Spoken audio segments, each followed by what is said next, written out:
Buenas tardes y bienvenidos a esta sesión de registros de la Sociedad Española de Nefrología. Tenemos tres ponentes a los que vamos a dar paso y que van a emitir sus presentaciones de forma continuada y luego tendremos un pequeño debate. Los ponentes van a ser los siguientes. En primer lugar, el doctor Daniel Barraca, que trabaja en el Hospital Gregorio Marañón y que nos va a hablar sobre el registro de aféresis.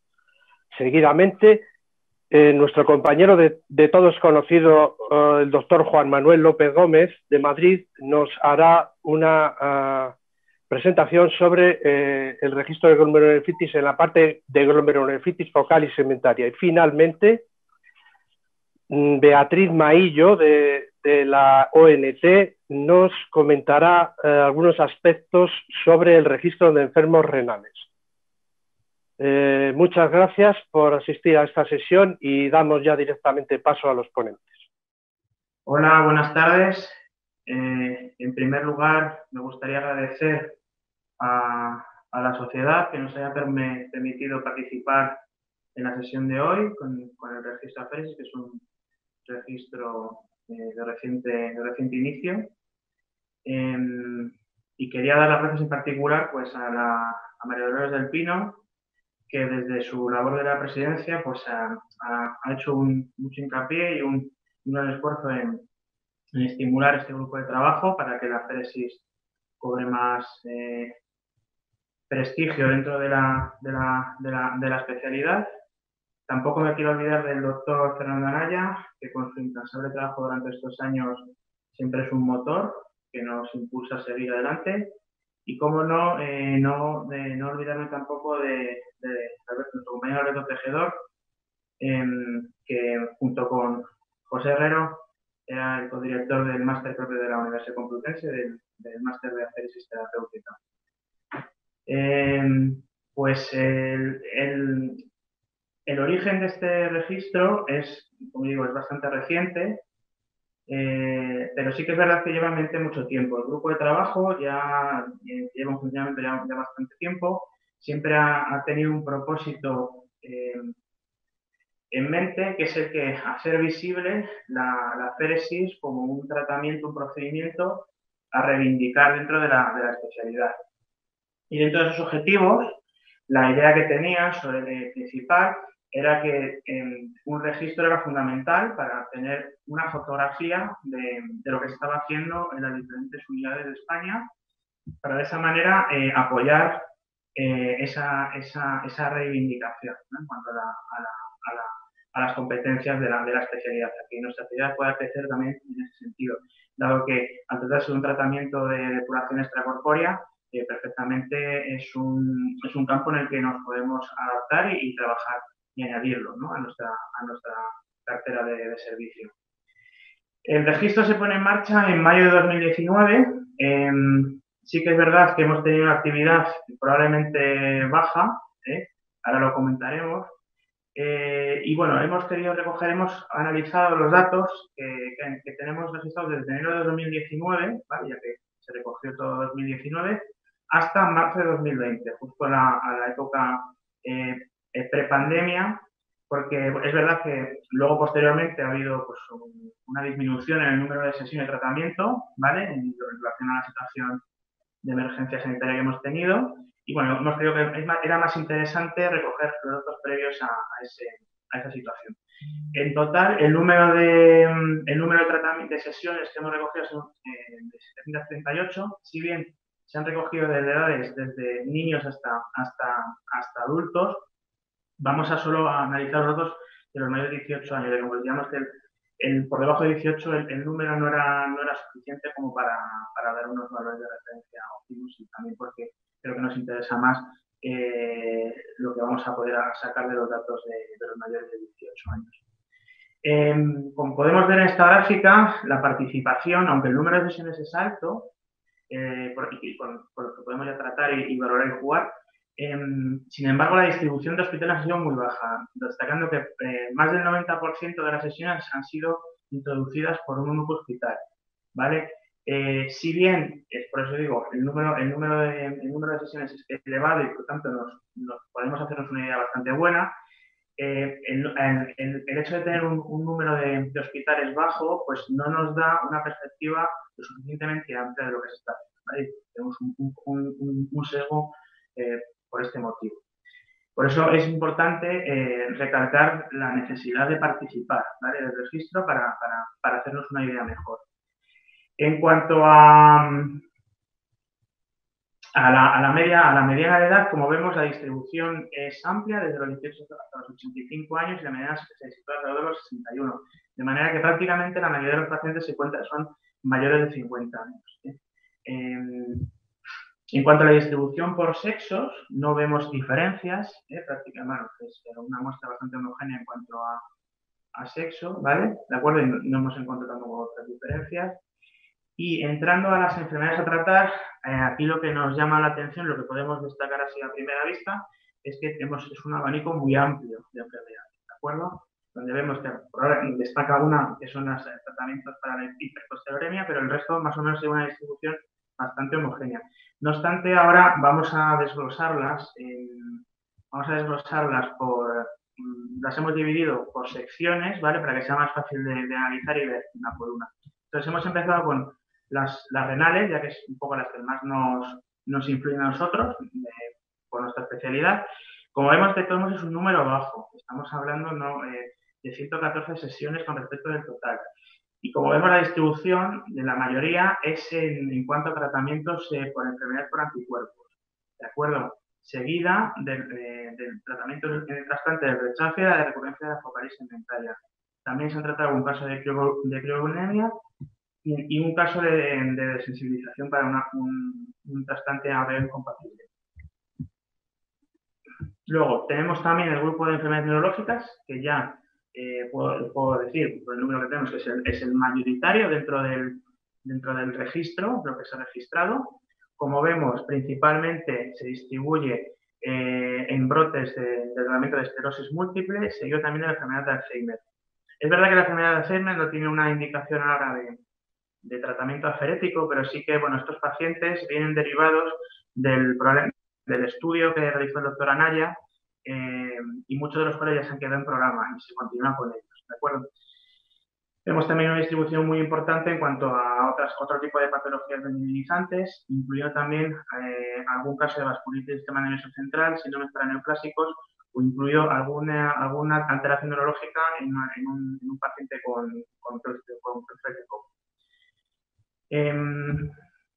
siguiendo, tenemos también el grupo de enfermedades metabólicas, ¿de acuerdo?, que también es un grupo mayoritario. Básicamente los hemos dividido en dos, hipercolesterolemia familiar y la hipercolesterolemia. Dentro de la primera se incluyen también los tratamientos por elevación de LPA. Y también tenemos el grupo de enfermedades hematológicas, donde el mayor tratamiento lo cogen en las microangiopatía trombóticas, fundamentalmente de reciente comienzo, en el momento inicial, sin tener un diagnóstico claro, con sospecha de PTT, ¿vale?, que además son las enfermedades más mayoritariamente tratadas dentro de este grupo. Y luego un grupo que hemos llamado miscelánea, donde, como podemos ver, hay una variabilidad de tratamientos que no siempre se incluyen dentro de las indicaciones, pero que poco a poco se van introduciendo, se van incorporando. Esto también es importante de cara a futuro. Como vemos, la enfermedad inflamatoria intestinal, que sí que es un tratamiento que está introducido dentro de las indicaciones de tratamiento de aféresis. Y, por ejemplo, ya se está haciendo mucho tratamiento de NUBIS y unidades de reanimación de tratamiento consórtico, con diferentes tipos de técnicas, ¿de acuerdo? Lo que están cobrando importante. Igual que, por ejemplo, los tratamientos de la calcifilaxis o de otro tipo de úlceras o lesiones cicatrizales que no terminan de ir bien y que con técnicas de doble filtración, por ejemplo, pueden mejorar la oxigenación del tejido y de esa manera ayudar a la evolución de las lesiones. De esta manera, como vemos, es que el grupo mayoritariamente, como se distribuye, es enfermedades neurológicas, seguida de las metabólicas, y más o menos similar a porcentaje tendríamos la afectación renal y las hematológicas.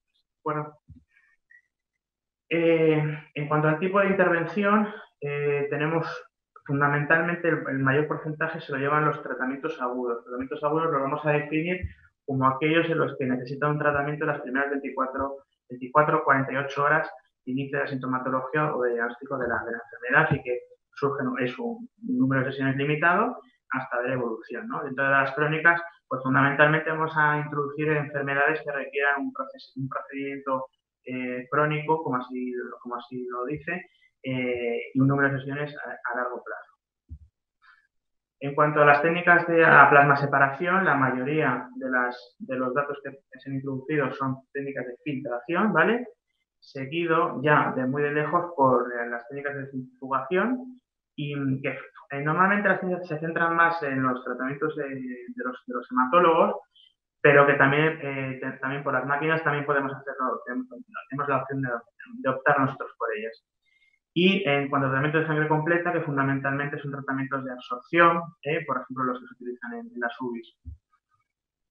En cuanto a las técnicas, pues lo más llamativo son los tratamientos de plasmaféresis, intercambio plasmático, seguido de las técnicas de doble filtración. Como vemos también hay algún caso, muy poco, de inmunoabsorción selectiva y se incluyen las técnicas de hemoabsorción con polimesina y citosor, que algunas están registradas, y el caso de la granulocitoféresis para las enfermedades inflamatorias intestinales. El tipo de acceso vascular mayoritariamente eran vías centrales, bien por un catéter central, fundamentalmente que no hemos distinguido si era un catéter temporal o permanente, aunque la mayoría eran catéteres temporales. Y seguido de las fístulas. El caso de las fístulas, pues normalmente son pacientes que suelen ser de tratamiento crónico, por ejemplo, las hipercolesterolemia familiares o pacientes de diálisis que en algún momento han requerido algún tipo de tratamiento aparte de la hemodiálisis. También vemos que tenemos accesos periféricos como la vía venosa periférica o el acceso medial para otros tipos de procedimientos de técnicas estéticas que precisan de flujos más bajos. Cuanto al líquido de reposición, la mayoría se hizo reposición con albúmina y seguido de tratamientos en los que no requerían reposición, seguido del plasma fresco congelado, en último lugar. En cuanto a la anticoagulación, principalmente la mayoría de casos no han recibido ningún tipo de anticoagulación y en el caso de necesitarlo, la mayoría han recibido heparina sódica en bolos. En cuanto a los efectos adversos, que es importante, como vemos, el porcentaje de descritos es muy bajo, no llega al 8%. ¿Vale? Esto por lo tanto, vemos que es una técnica que es bastante segura en cuanto al procedimiento. En cuanto a los descritos de efectos adversos, lo que más nos llama la atención es la hipotensión, ¿vale? Mayoritariamente, que normalmente son casos asintomáticos, ¿de acuerdo? Y que responden bien de forma autolimitada o bien con algo de reposición de suero, seguido de las parestesias, fundamentalmente a situaciones de hipocalcemia, relacionadas mayoritariamente con la reposición con plasma fresco congelado.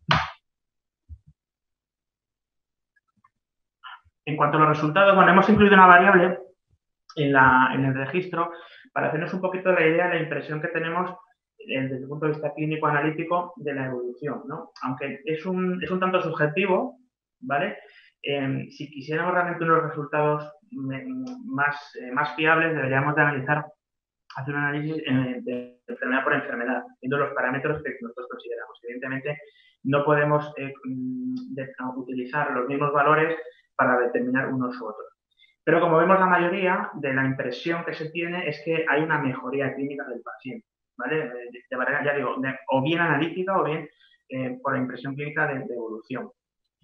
En los casos de remisión completa son bajos, ¿vale? Pero los de empeoramiento clínico también. En cuanto a procesos de muerte, no hay ninguno relacionado con la técnica y los que aparecen son relacionados con la enfermedad.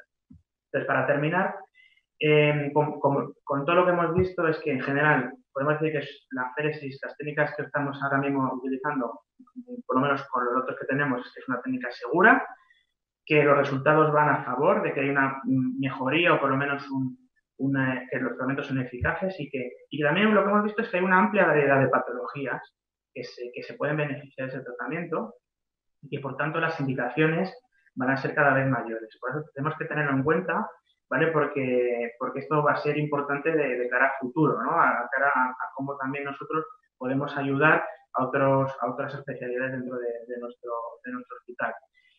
Pero para ello necesitamos que participar, ¿vale? del registro. Necesitamos tener una mayor actividad para saber exactamente lo que estamos haciendo, porque de esa manera es como nosotros podemos reivindicar la nefrología, digamos, el tratamiento de una serie como nuestra especialidad, como ya he dicho antes, por la experiencia acumulada en nuestras técnicas de depuración extrarrenal, y de esa manera también trabajar conjuntamente. Una vez que esa foto es ver si podemos hacer protocolos unificados, incluso propuestas de estudios multicéntricos, ¿de acuerdo?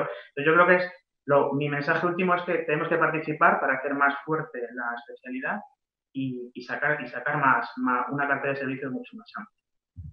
Y con esto voy a terminar y dar las gracias de nuevo por la oportunidad de participar. Buenas tardes a todos. Vamos a mostrar los datos del registro de glomerulonefritis de la SEN, actualizado a 2020. De un año a otro no hay cambios importantes y vamos a destacar lo más relevante. Y en segundo lugar, pues nos vamos a centrar, como todos los años, en una patología específica, y este año pues va a ser en torno a las glomerulosclerosis segmentaria y focal. Para iniciar, vamos a dividir, como siempre, a los pacientes en 3 grupos de edad, desde los 18 hasta los 45, de 45 a 65, y los mayores de 65 años. Y en la parte inferior vemos cómo está dividido el tiempo de seguimiento de estos 27 años en 5 quinquenios y un periodo final que incluye los años 2019 y los pacientes que hemos recogido en el 2020. En principio se incluyen 26.220 pacientes. El registro en este momento tiene casi 29.000, pero no vamos a contar con los pacientes infantiles porque los están enviando de una forma muy irregular. Aquí vemos las patologías más frecuentes en conjunto. Están divididas por quinquenios y vemos cómo a la cabeza de todas ellas está la nefropatía mesangial IgA, en la parte de la izquierda, con una media de 14,4%, con una distribución bastante regular. Las membranosas que contamos el año pasado están en segundo lugar, con una media de 10,3%, pero vemos que ya hay una cierta tendencia a disminuir. La nefropatía lúpica, como causa secundaria más importante, parece que también tiende a disminuir. Y en cuarto lugar estarían las glomerulosclerosis segmentarias y focales, que quiero llamar la atención cómo hay un descenso importante y escalonado a lo largo de estos 27 años de seguimiento, que se corresponde casi de forma especular con el aumento de la nefropatía diabética a lo largo de estos años. Las vasculitis se mantienen más o menos estable, en torno a un 7%. Existen diferencias en cuanto a la prevalencia en función de las edades. Así, en los jóvenes de 18 a 45 años vemos cómo la patología más prevalente es la IgA en rojo, que además estamos viendo cómo tiende a aumentar, mientras que la nefropatía lúpica, pues en los últimos años parece que tiende claramente a disminuir. En la parte inferior, en amarillo, vemos la nefropatía por mínimos cambios, que se mantiene estable en torno a un 8% aproximadamente, y tanto la glomerulosclerosis segmentaria y focal como las nefropatías membranosas tienden a disminuir muy ligeramente. Estos descensos están mucho más acentuados en la franja de edad de 46 a 65. Tenemos más de 9.000 pacientes. Vemos cómo en morado las nefropatías membranosas están disminuyendo. La glomerulosclerosis segmentaria y focal también disminuye de forma muy importante. Ha disminuido a más de la mitad de su frecuencia. Las vasculitis en verde clarito vemos como también están disminuyendo más lentamente, y todo esto es a expensas, sobre todo, de un aumento muy importante de la nefropatía diabética, que en los 2 últimos años vemos que incluso se ha puesto en la pole position. Vamos a ver qué es lo que sucede en los próximos años, pero si esto es así, estamos atendiendo a algo que de alguna manera puede ser importante en el seguimiento. Y en cuanto a los mayores de 65 años, ocurre algo por el estilo. La nefropatía membranosa está aumentando de forma muy importante a costa de una disminución en las vasculitis. Probablemente aquí el test rápido está jugando un papel importante. Las nefropatías membranosas, que también están disminuyendo, como comentábamos el año pasado, de forma muy significativa. Y las nefropatías intersticiales crónicas, que inicialmente estuvieron aumentando, parece que tienden a estabilizarse o incluso disminuir muy ligeramente. En cuanto a los síndromes, lo que podemos ver es cómo el síndrome nefrótico, en la parte de la derecha, es el síndrome más importante, seguida de las alteraciones urinarias y la insuficiencia renal aguda a continuación. Ya a más distancia estaría la presentación como forma de insuficiencia renal crónica. El síndrome nefrótico es el más importante en todos los rangos de edad, salvo en los mayores de 65, que sigue siendo importante, pero está superado por la insuficiencia renal aguda, que acontece en casi un 36% de los casos. Vamos a revisar cuáles son las patologías en cada uno de estos síndromes, empezando por la parte de abajo, por la insuficiencia renal crónica, en la que vemos cómo la patología más importante es la nefropatía IgA, con un porcentaje superior al 18%, seguido de la nefroangiosclerosis. Quiero llamar la atención, como ya hemos visto anteriormente, que después, en torno a un 10%, están la glomerulosclerosis segmentaria y focal y la nefropatía diabética. La una disminuyendo de forma muy importante y al mismo tiempo aumentando la nefropatía diabética. Y quiero también llamar la atención sobre este porcentaje, un 8,5% de nefropatías, de patologías que no son clasificables. En cuanto a la insuficiencia renal aguda, la causa más importante son, como siempre, las vasculitis, que parece que hay una cierta tendencia a disminuir, seguido de la nefropatía IgA. En tercer lugar estarían las glomerulonefritis extracapilares 1 y 2. Recuerdo que las tipo 3 están incluidas dentro de las vasculitis. Y quiero llamar la atención sobre este 6% de necrosis tubular aguda en aquellos pacientes que debutan con insuficiencia renal aguda.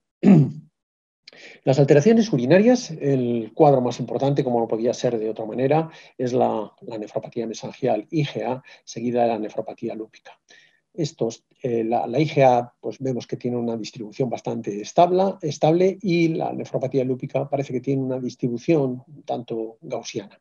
Esto está seguido por las glomerulosclerosis segmentaria y focales y a mucha más distancia la nefropatía membranosa y la nefropatía mesangial no IgA, la proliferación mesangial difusa. Y finalmente, el síndrome nefrótico, que vemos en primer lugar cómo está disminuyendo. A lo largo de las últimas 2 décadas vemos cómo ha bajado un 38% hasta un 27% en los años más recientes. Y este síndrome nefrótico tiene una causa que difiere mucho en función de los grupos de edad. Vemos como en los más jóvenes, de 18 a 45, en torno a un 20% está en la nefropatía membranosa, los mínimos cambios y el lupus eritematoso, seguido ya bastante más distancia de la glomerulosclerosis segmentaria y focal, y aquí se incluyen más de 3.400 pacientes. En la franja de edad entre 46 y 65 años vemos cómo la nefropatía membranosa está claramente destacada, seguida en torno a un 10% de los mínimos cambios, la glomerulosclerosis segmentaria y focal, y aquí aparece ya en cuarto lugar o en tercer lugar la nefropatía diabética. Y en los mayores de 65 años, la membranosa se destaca claramente por encima de todas las demás, seguido, curiosamente, ya de la aparición de amiloidosis con un 16%. A continuación vendrían los mínimos cambios, la glomerulosclerosis segmentaria y focal y la nefropatía diabética en torno a un 8%. Y en la segunda parte queríamos comentar la glomerulosclerosis segmentaria y focal. ¿Qué datos tenemos dentro de nuestro registro para ver esta distribución tan curiosa, este descenso progresivo, muy en contra de lo que está pasando en otros países, como en Estados Unidos, donde su prevalencia está subiendo de forma importante, o países de Latinoamérica, como puede ser Brasil, como puede ser Uruguay o como pueden ser Perú, que son los que tienen algunos de los registros publicados, y se ve que en esos países está claramente aumentando en contra de lo que está pasando en el nuestro. Lo primero que tenemos que ver es, dentro de las glomerulosclerosis segmentarias y focales, el aumento de la edad en la que estamos biopsiando a nuestros pacientes. Esta edad vemos que no mantiene una relación con la presencia o ausencia de síndrome nefrótico, como vemos acá, y en cambio sí que tiene una correlación con la prevalencia de hipertensión. Esto es, cuanto más edad, más prevalencia de hipertensión. Aquí mostramos los datos analíticos de los que podemos disponer en nuestro registro y vemos cómo todos los pacientes se presentan con una insuficiencia renal, con una creatinina de 1,8 en los menores de 65 años, que puede llegar hasta una media de 2,2 en los mayores de 65 años. Esto se corresponde pues, con el aclaramiento de creatinina y con el filtrado glomerular estimado, según MDRD4, que vemos que oscila entre 65, 53 y 40 mililitros por minuto en función de los grados de edad. La proteinuria oscila entre 4,8, 4,5, 4,8 y 5,6. No hay grandes diferencias, pero sí parece que en los mayores de 65 años esta proteinuria es ligeramente mayor. El síndrome principal es el síndrome nefrótico, con un 44% de frecuencia, seguido de las alteraciones urinarias asintomáticas, de la insuficiencia renal crónica y en menor proporción de insuficiencia renal aguda, síndrome nefrítico o hipertensión. Dividimos a los pacientes en función de si presentan síndrome nefrótico o no síndrome nefrótico, teniendo en cuenta pues las características que hemos comentado anteriormente, y vemos cómo, empezando por abajo, desde el año 94 hasta aproximadamente el año 2013, la frecuencia de síndrome nefrótico en rojo oscilaba pues, entre un 40 y poco más de un 50%. Pero es a partir de 2014 cuando vemos que este síndrome nefrótico tiene una disminución importante en su prevalencia hasta un 34 o un 36%.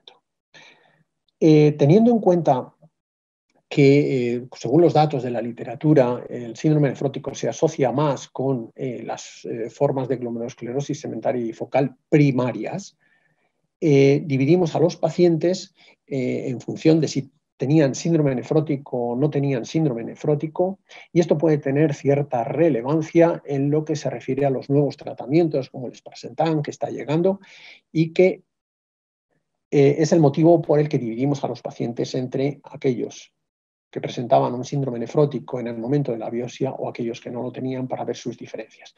Vemos que no hay diferencias significativas en cuanto a la edad, que están en torno a los 48 años en los dos grupos, pero en cuanto a la función renal, vemos que las creatininas de los pacientes con síndrome nefrótico estaban en una creatinina media de 1,6 frente a una creatinina media de 2,1 en aquellos que no tenían síndrome nefrótico. Y esto se correlaciona con una disminución de unos 12 o más de 12 mililitros por minuto en el filtrado glomerular estimado a favor de aquellos que estaban con un síndrome nefrótico.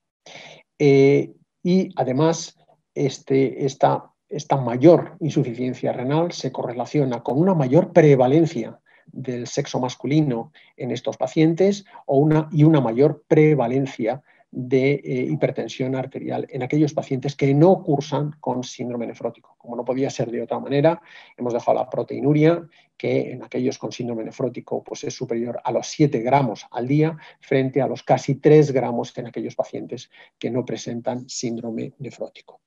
Como resumen o como conclusiones de todo lo que hemos expuesto, podemos mostrar que con carácter general existe un envejecimiento progresivo de los pacientes que estamos biopsiando, que el síndrome nefrótico es la causa más frecuente de pacientes de síndrome en los pacientes que estamos biopsiando, pero que existe una clara tendencia a disminuir en todas las edades, y que las patologías más frecuentes son la IgA y el lupus eritematoso entre los más jóvenes, de 18 a 45, que las patologías más frecuentes son la IgA y la membranosa en el grupo de edad de 45 a 65, pero con un aumento progresivo de la nefropatía diabética, y en los mayores de 65 años vemos cómo lo más importante siguen siendo las vasculitis y la membranosa.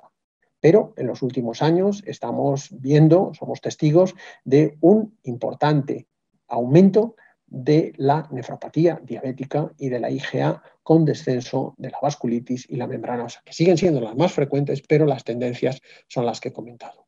Y en cuanto a la glomerulosclerosis segmentaria y focal, lo que podemos decir es que existe un descenso progresivo de su prevalencia en todas las edades, a diferencia de lo que está pasando en otros países, que hay un aumento lento de la edad en la que estamos biopsiando a los pacientes con glomerulosclerosis cementaria focal, que la prevalencia del síndrome nefrótico parece que tiende a disminuir con el paso del tiempo y que más de la mitad de estos pacientes cursan sin síndrome nefrótico y que estos pacientes sin síndrome nefrótico tienen mayor insuficiencia renal, mayor hipertensión y además tienen un claro predominio de sexo masculino.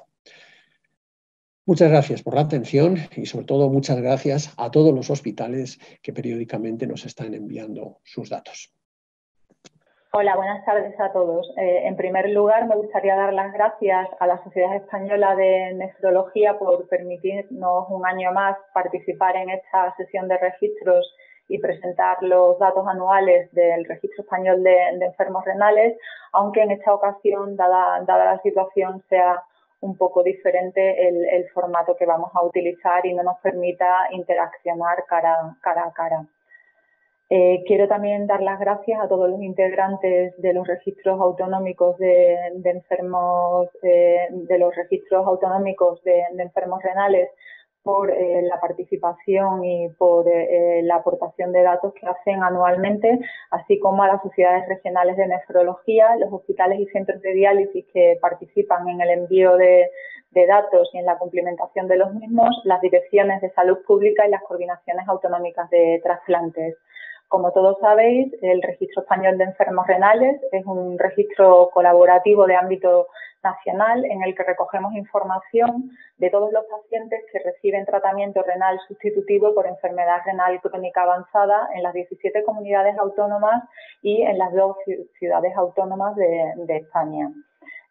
Utilizamos como fuentes de datos la información proporcionada por los registros autonómicos, así como la información procedente del registro de donación y trasplantes para los datos de trasplantes y los datos individuales para el análisis de supervivencia. A lo largo de la presentación voy a mostrar primero los datos de incidencia, a continuación los de prevalencia y mortalidad, después un resumen breve de los principales datos de actividad de trasplantes y finalmente los principales resultados del análisis de supervivencia. En cuanto a la incidencia, como podéis ver en este gráfico, durante el año 2019 hemos identificado 7.142 pacientes incidentes que han iniciado el tratamiento con una terapia renal sustitutiva. 5.614 de ellos lo han iniciado con hemodiálisis, 1.133 con diálisis peritoneal y 395 han recibido un trasplante anticipado. Este número de pacientes supone una tasa de prácticamente 152 por millón de población.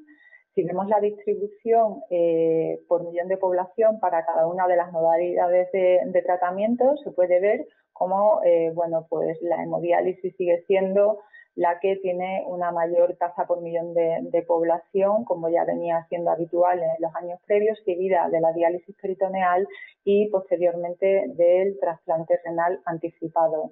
Es importante señalar en la evolución de la terapia renal sustitutiva de inicio cómo ha ido modificándose esa proporción, aunque la hemodiálisis sigue siendo la más frecuente, pues vemos cómo a lo largo de los años su proporción ha ido disminuyendo desde el 85% hasta el 79% en este año.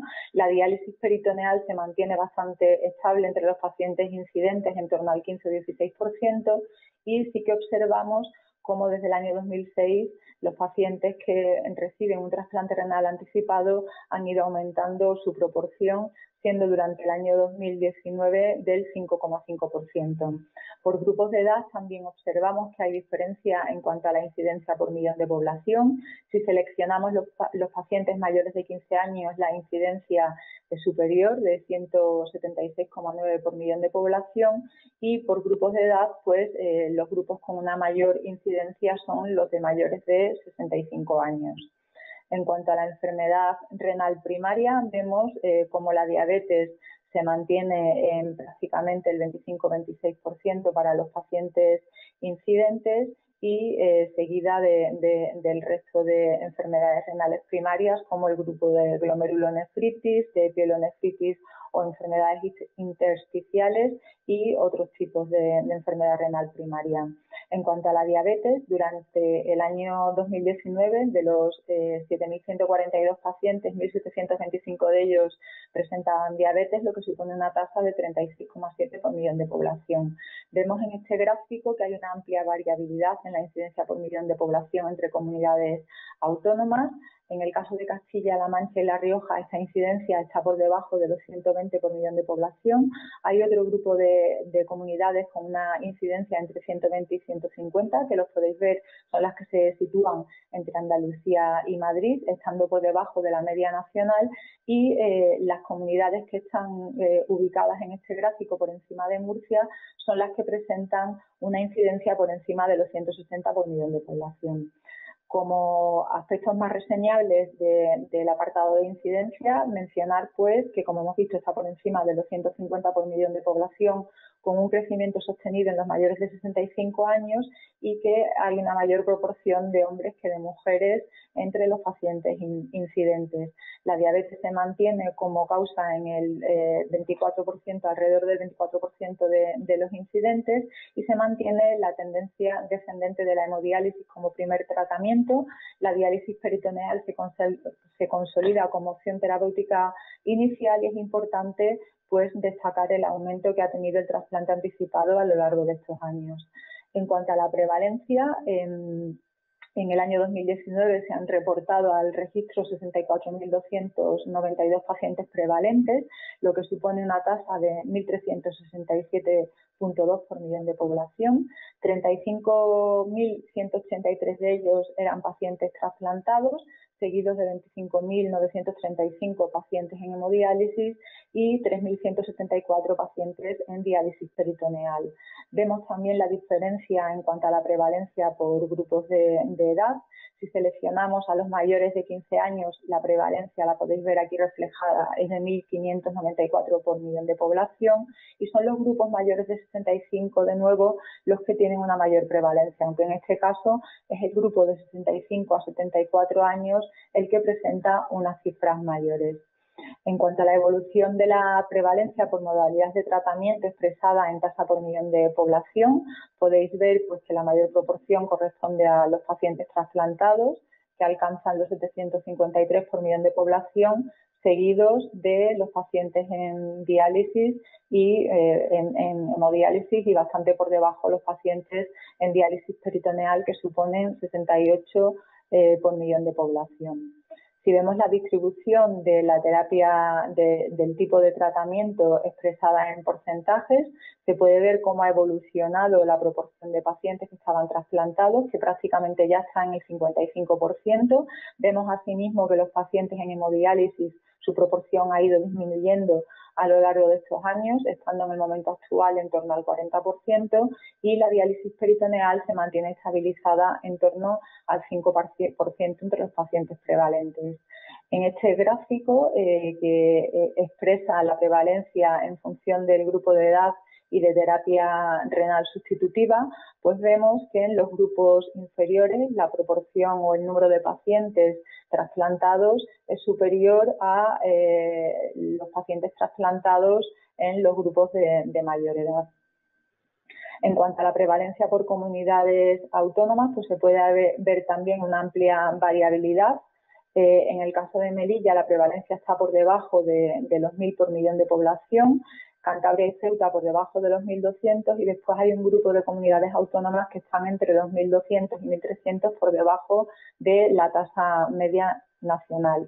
Y hay otras comunidades, Cataluña, Canarias, que están por encima de los 1.500 por millón de población.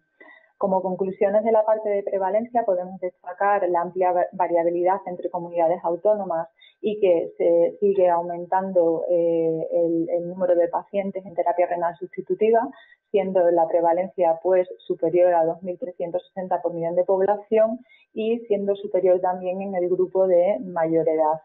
El porcentaje de pacientes prevalentes con diabetes como enfermedad renal primaria está mantenido en torno al 16-17%, la diálisis peritoneal alrededor del 5% y el 55% de los pacientes con enfermedad renal terminal están trasplantados, habiendo disminuido el número de pacientes en tratamiento con hemodiálisis. Respecto al trasplante, durante el año 2019 se realizaron 3.423 trasplantes, lo que supone una tasa de prácticamente 73 por millón de población. Vemos en este gráfico cómo el número de trasplantes realizados a partir de donante en asistolia, que están marcados en azul, ha ido aumentando a lo largo de los últimos años. En el momento actual suponen ya el 30% de los pacientes, de los trasplantes renales que se realizan cada año, frente a los trasplantes realizados a partir de donante vivo, que están en torno al 10%. Durante el año 2019 aumentaron los trasplantes renales de donante vivo, que en los años previos habían ido disminuyendo. Vemos también que existe una amplia variabilidad, como en el caso de la incidencia y la prevalencia, en cuanto a la actividad de trasplante por comunidad autónoma y en función del tipo de donante.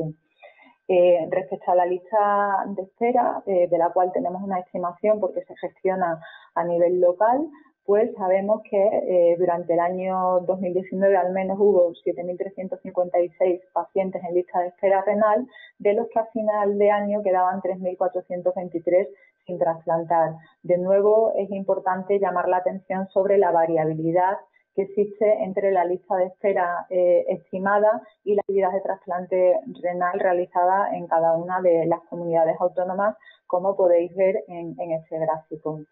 Hemos visto que en el trasplante pues, se ha producido un incremento sostenido en 2019, superando los 3.000 trasplantes y los 70 trasplantes por millón de población. Se consolida el crecimiento exponencial de los trasplantes realizados a partir de donantes en asistolia. Sí que se ha observado también en el último año un incremento en la actividad de trasplante renal de donante vivo respecto a años previos y destacamos pues de nuevo la variabilidad que existe entre comunidades autónomas en cuanto a la actividad de trasplante renal. En cuanto a la mortalidad para pacientes en terapia renal sustitutiva, se mantiene bastante estable entre el 8 y el 9%, aunque durante el año 2019 hemos observado un ligero descenso situándose un poco por debajo del 8%. Vemos que hay diferencias en función del tipo de tratamiento que estuviera recibiendo el paciente. La mortalidad es superior en aquellos pacientes en hemodiálisis, por debajo se sitúa la diálisis peritoneal y en la que presenta unas cifras más bajas de mortalidad es la modalidad de trasplante, en la que observamos también pues, que para el trasplante la mortalidad es inferior en todos los grupos de edad a la que se observa en diálisis peritoneal y en hemodiálisis. En cuanto a la mortalidad, podemos concluir diciendo que ha disminuido ligeramente respecto a años previos durante el año 2019, que hay diferencias en la mortalidad, en la proporción de mortalidad en función del tipo de terapia que estuviera recibiendo el paciente. La mortalidad para trasplantes es inferior en todos los grupos de edad. Las causas más importantes o más frecuentes de fallecimiento son las infecciones y las causas cardiovasculares, aunque podemos decir que en el caso de los pacientes trasplantados hay un mayor porcentaje de cáncer de neoplasias como causa de muerte, siendo el 21% durante el año 2019. A continuación, de forma resumida, presentamos los datos de supervivencia obtenidos a partir de los datos individuales que han enviado los registros de las comunidades autónomas. Son 15 de ellos los que se incluyen en este análisis con una cobertura del 97% de la población. Durante este año los que hemos incluido son todos los pacientes incidentes durante 2004 y 2019, siguiendo los criterios de selección que ya se habían establecido en años previos, y con estos datos se ha hecho un análisis descriptivo y un análisis de supervivencia cuyos principales resultados muestro a continuación. Los pacientes incidentes entre 2004 y 2019 son más de 93.000. Aplicando los criterios de selección establecidos, la muestra que hemos utilizado finalmente para el análisis de supervivencia es de 86.566 pacientes, cuya distribución en función de comunidades autónomas y por años podéis ver en esta diapositiva. Las principales características se reflejan en las dos siguientes diapositivas.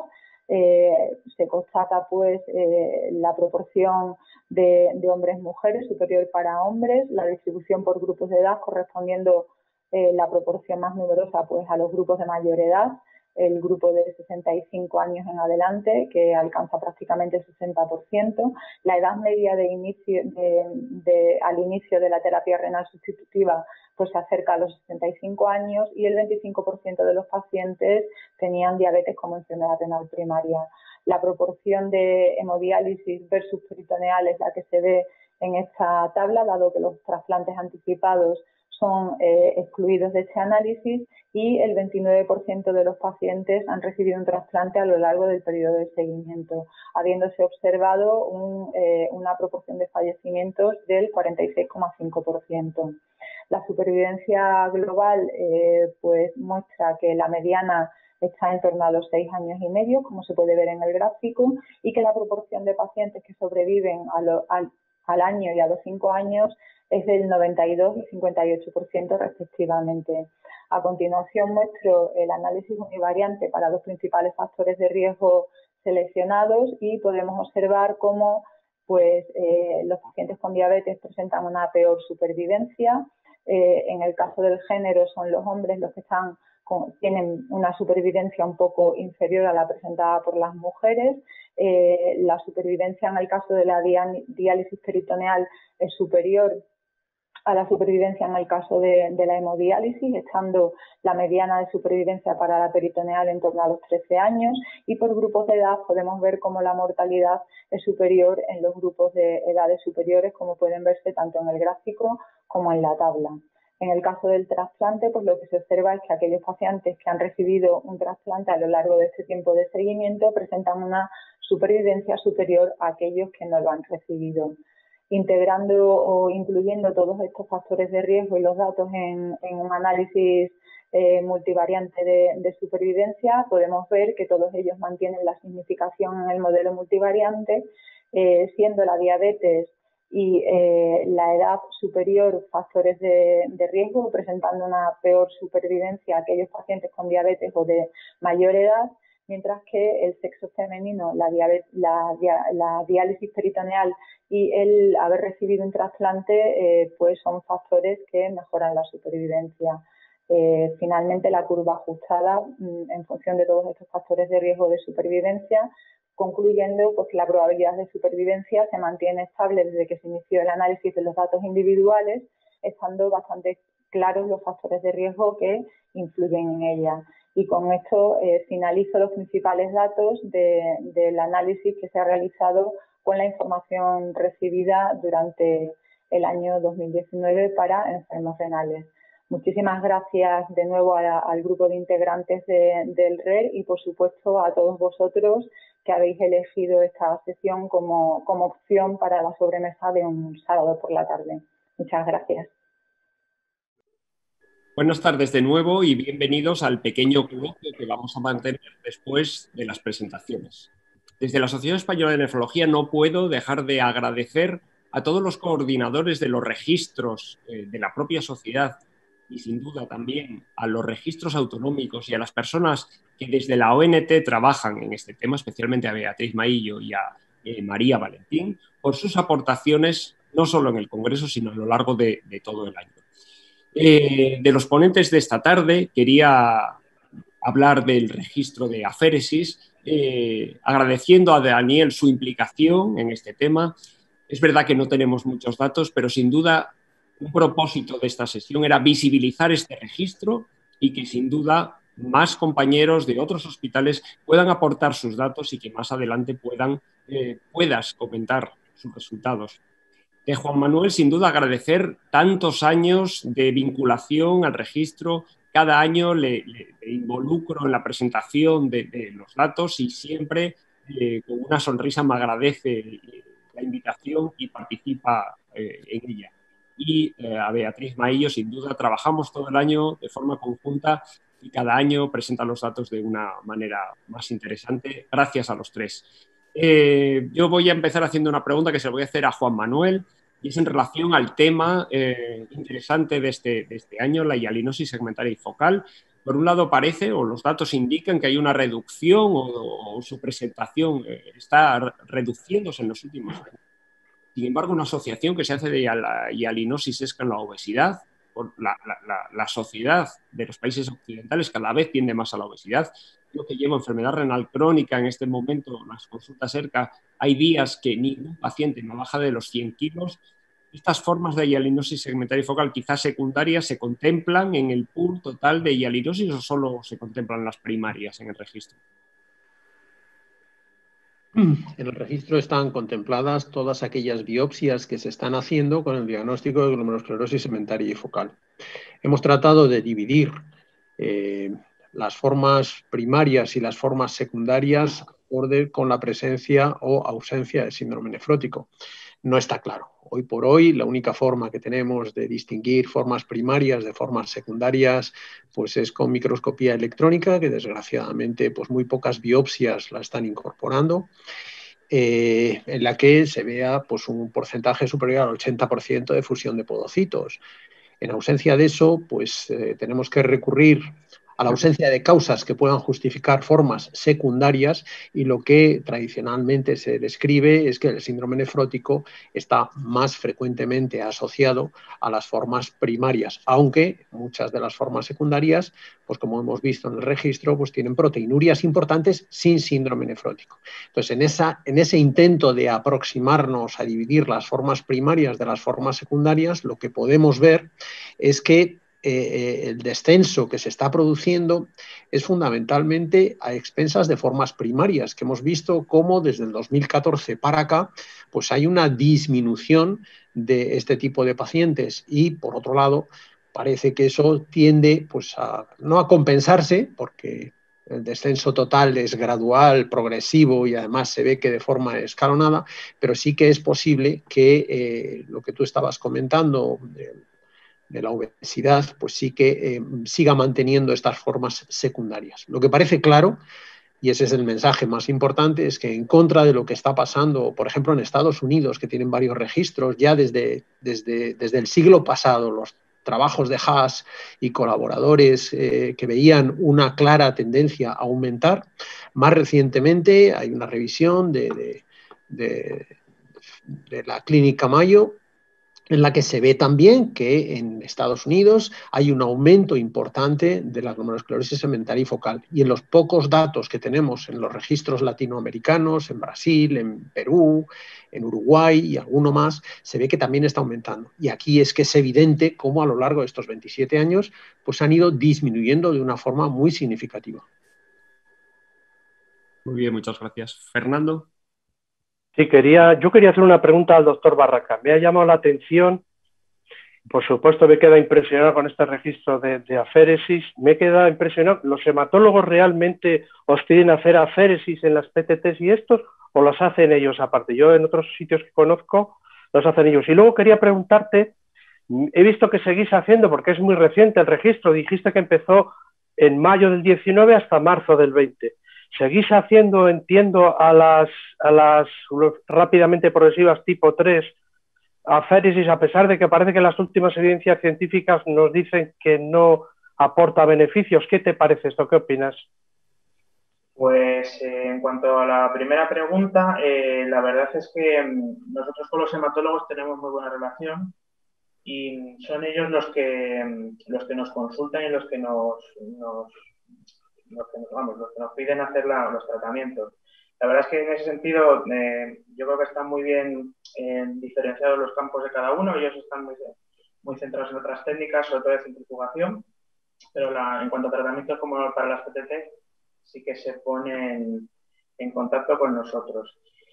En cuanto a la segunda pregunta, pues la verdad, sí que es verdad que las rápidamente progresivas hemos tenido unos números que no están mal, pero es verdad que no se ve un exceso de población en la cual haya que intervenir. No hemos tenido un exceso de casos. Pero sí que es verdad que la mayoría de los que hemos tenido, la evolución desde el punto de vista renal no ha sido satisfactorio. Sí, en cuanto a lo mejor en descenso de actividad, pero no en cuanto a recuperación de función. Muy bien, muchas gracias. Mi comentario ahora va para Beatriz. Me llama la atención que comunidades autónomas vecinas, donde probablemente su población comparta gran parte del genotipo y también del fenotipo, los hábitos alimenticios, su modo de vida, y sin embargo hay grandes diferencias en tasas de incidencia y de prevalencia, ¿no? Yo quería proponeros en algún momento hacer algún estudio donde podamos analizar qué otros factores pudieran interferir, ¿no? A la hora de ver por qué incidencia y prevalencia de llegada a los programas de diálisis y de trasplante es tan diferente, ¿no?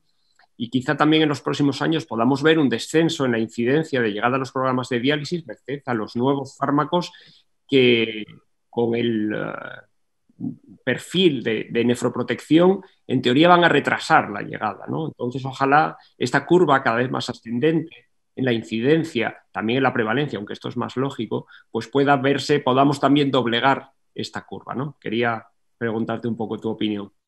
Bueno, sí que es cierto que llama la atención la diferencia que hay entre comunidades autónomas en todos los datos que he presentado, los de incidencia, los de prevalencia, la indicación de trasplante, hay una variabilidad muy amplia y llamativa.